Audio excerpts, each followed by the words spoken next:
جب حضرت نوح علیہ السلام کشتی بنا رہے تھے تو ایک مومنہ بوڑھی عورت روز اللہ کے نبی کے پاس اپنی گٹری لے کر آتی اور کہتی، اے اللہ کے نبی، کشتی کب روانہ ہوگی؟ حضرت نوح علیہ السلام فرماتے، ابھی دیر ہے۔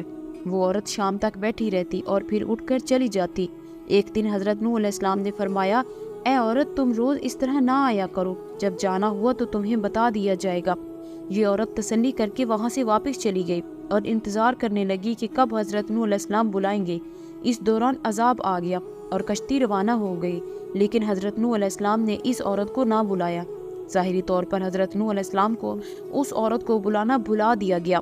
جب طوفان تھما تو ایک دن حضرت نوح علیہ السلام کے دل میں اپنے شہر کی محبت اٹھی کہ شہر کو دیکھوں جہاں سے چلا تھا۔ وہاں آئے اور قریب جا کر دیکھا تو ایک جھونپڑی میں دیا جل رہا تھا۔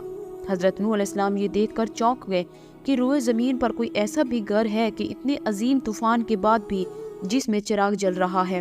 انہوں نے وہاں تک تکبیر بلند کی تو وہ عورت سارا سامان لے کر آ گئی اور کہنے لگی، اے اللہ کے نبی، کشتی تیار ہے، چلے۔ حضرت نوح علیہ السلام نے حیران ہو کر دیکھا اور کہا، رکو بڑھیا، کیا تمہیں کچھ بھی نہیں پتا چلا؟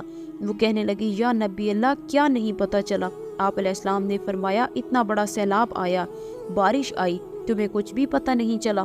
بڑھیا کہنے لگی، یا نبی اللہ، بس ایک دن بادل گرجے تھے اور کچھ ہلکی سی بہار پڑی تھی۔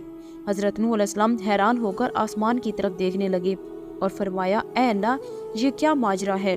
اللہ تعالیٰ نے حضرت نوح علیہ السلام پر وحی نازل فرمائی کہ اے میرے پیارے نبی، عورت کے دل میں چونکہ تمہاری محبت تھی اور اسے تم نے پابند کر دیا تھا، اور تمہارا اس سے وعدہ بھی تھا کہ کشتی میں اسے لے جاؤ گے، جبکہ تم نے اپنا وعدہ پورا نہ کیا، لیکن اے نوح، میں تمہارے وعدے کا ذمہ دار تھا، اسی لیے میں نے اس بڑھیا تک عذاب پہنچنے ہی نہیں دیا۔